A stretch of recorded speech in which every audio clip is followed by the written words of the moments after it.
आज हामी जाँदैछौँ रानी खोला कागा घरमा टिका लाउन। पुरानो घर पुरानो गाउँ त्यो फेरि घर हेटौँडाको बुद्ध चोक हुँदै हामी लाग्यो उत्तरतर्फ।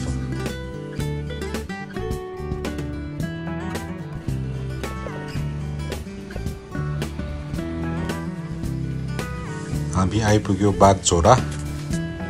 यहाँ चाहिँ पानी परेको बेला अलिक ठुलो नै बाढी पहिरो आउँछ, तर आज चाहिँ अलिक त्यस्तो आएको छैन रहेछ।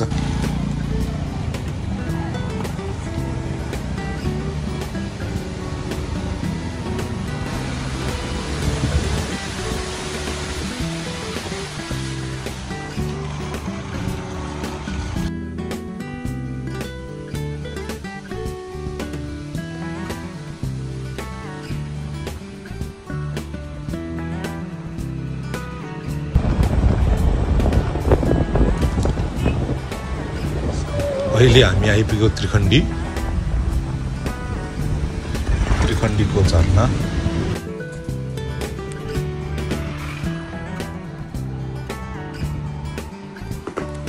अहिले हामी आइपुगेका छौँ भैँसे। भैँसेबाट दुईटा बाटो छुट्टिन्छन्। दायाँपट्टिबाट हिमफेरी हुँदै काठमाडौँ पुग्न सकिन्छ भने बायाँपट्टिबाट चाहिँ बाई रोड हुँदै काठमाडौँ पुग्न सकिन्छ।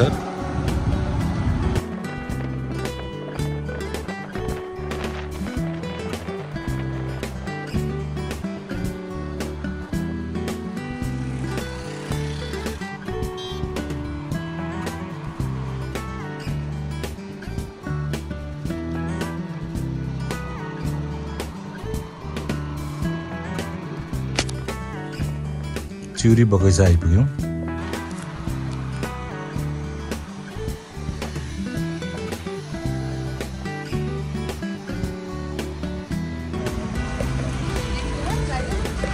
अहिले हामी आइपुगेका छौँ रानी खोला, जुन हिमफेरीभन्दा अलिकति अगाडि रहेको छ। अब हामी यहाँबाट भित्री रानी खोला लाग्छौँ। यहाँबाट मेन रोडबाट बाटो छुट्टिन्छ। त्यहाँ चाहिँ हाम्रो पुरानो पर्ख्यौली घर ल त हो।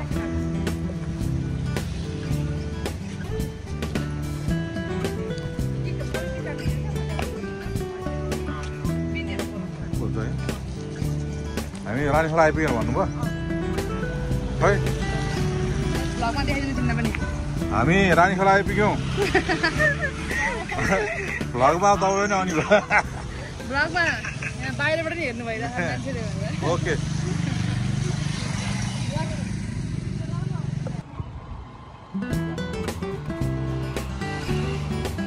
अब हामी मेन रोड छोडेर करिब 20 मिनट शाखा बाटो लाग्छौँ।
कस्तो लाग्यो यात्रा? रात भयो हात मेरो त्यो कान्दाङ गुन्दैन सिप्टिने के त्यो टायर पनि स्क्रुको त त्यस्तो राखेको छ त यहाँ है।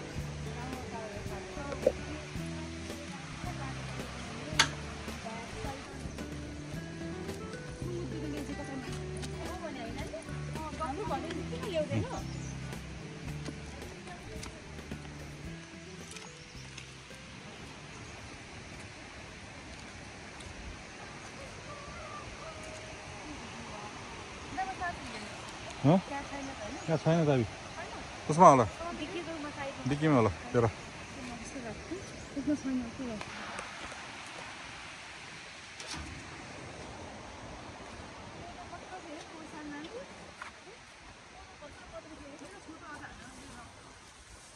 ल कोदो होइन यो किन्नलाई कोदो माग्छु अनि रक्सी बनाउनलाई के भयो अरे कोदो यो माग्नु पर्यो भने के काट्यो त होचो अनि भाउजू है हामी आउँदाखेरि म त हराएको थिएँ कि मान्छे भन्दा अघि अग्लो अग्लो थियो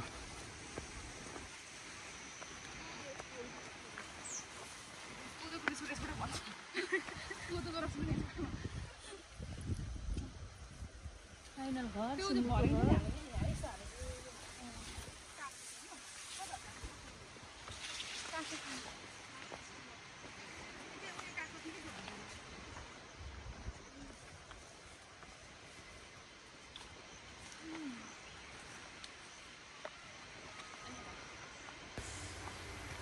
फाइनल्ली आइपुग्यो हामी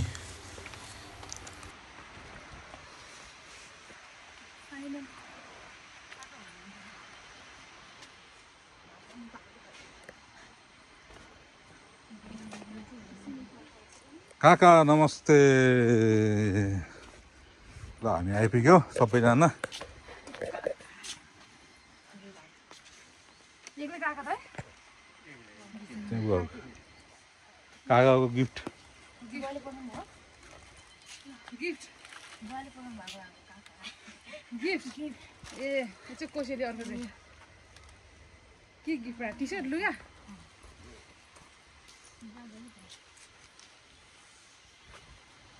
अम्मा खोलिरहेछ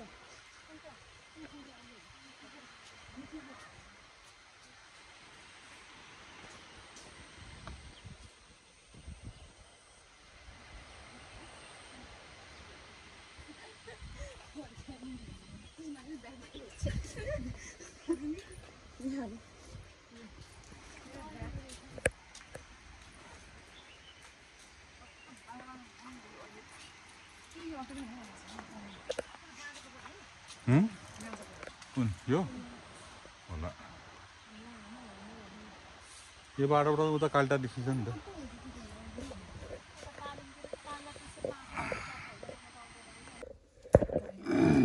टाइम भएर घाम पछाडि उ भयो अनि मुखमा के घाउने आयो पानी पऱ्यो चिसोमा अब हिँड्नु नि भएन अनि उता के अरे फापरबारी चपुर जानुपर्ने थियो त्यतिकै को छ ए अस्ति यहाँ फापाबारीको हार अस्ति नि पोहोर के ए अस्ति पनि दसैँमा चाहिँ आउन ढिला भएर दसैँ पछि आगामी पानी पहिला मकैको जमाना रहेछ क्या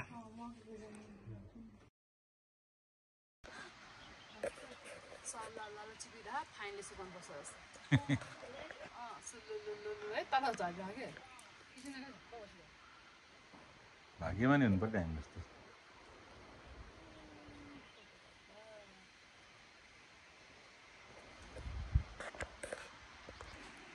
अब हामी काकाको यहाँ भान्सातिर हाम्रो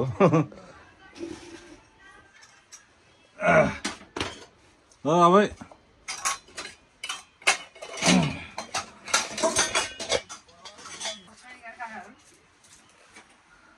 जे जे सब त्यही गर्नु त हाम्रो त गाउँघरमा ढुङ्गा त सुलो छ भन्ने मलाई भिडियो के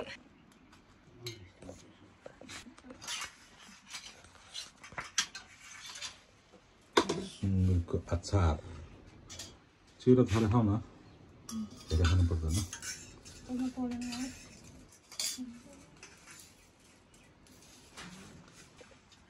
तपाईँ पनि खानु नि त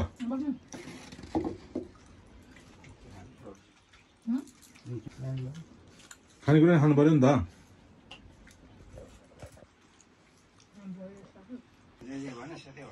महिनामा पाले ल्याउनु पर्ने कसरी लाग्ने बुवासँग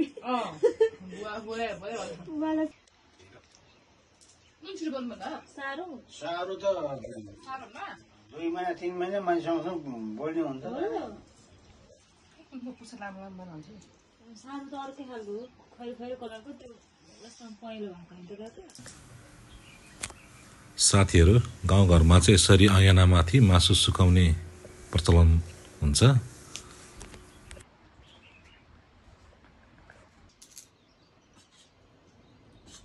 सुँगुरको मासु र आलु सुँगुरको अचार दाल अकबर खुर्सानी पनि छ ल हाम्रो सबै खाना स्टार्ट हुँदैछ धन्यवाद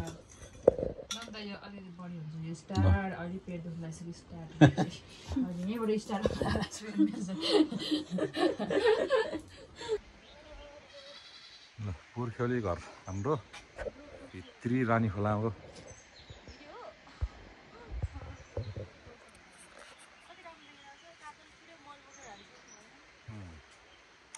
यता मलहरू सबै हालिसकेको छ बारीमा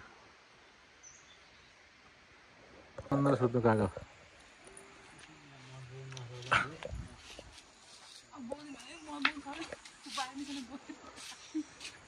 मेरो ज्याकेट कता राखेँ मैले कता राखेँ यतै छ निकाल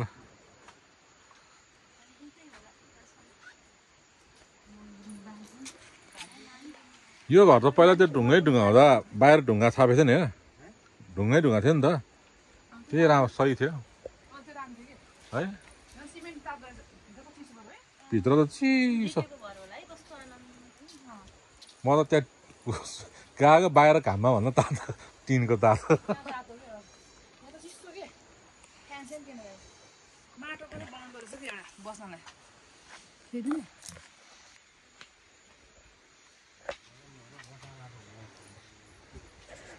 टिलिक्क घाम यहाँ छ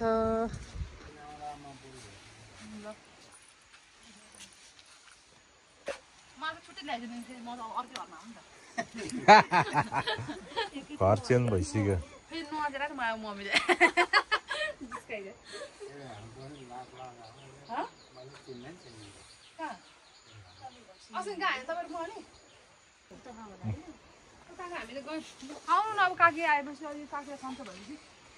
अब काकीले अब फेरि काकीको अप्ठ्यारो छ बहिनी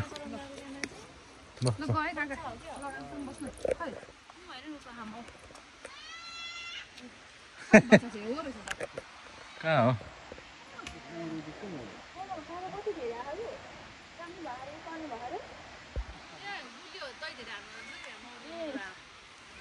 हजुर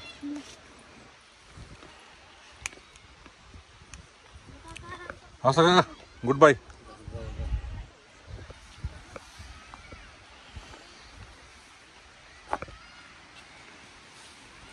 अब एकछिन आराम गर्नु बेलुका फेरि खाना पकाएर खाना फेरि अझ एक्लै भएर हस् काका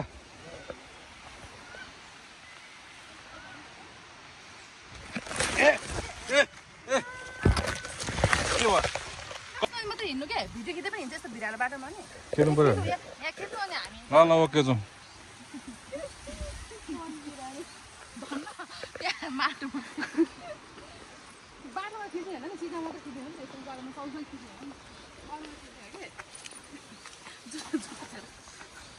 कस्तो मजा चिप्लियो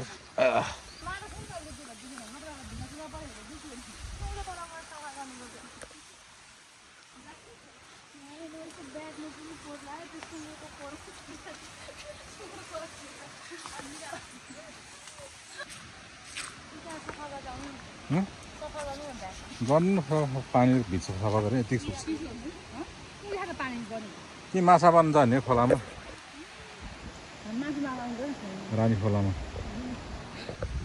ल लेट्स गो आजको हाम्रो राइड सकियो काका त्यहाँ बस्दै हुनुहुन्छ हामीलाई गुड बाई भन्नलाई अब हामी गुड बाई भनेर जान्छौँ ल गुड बाई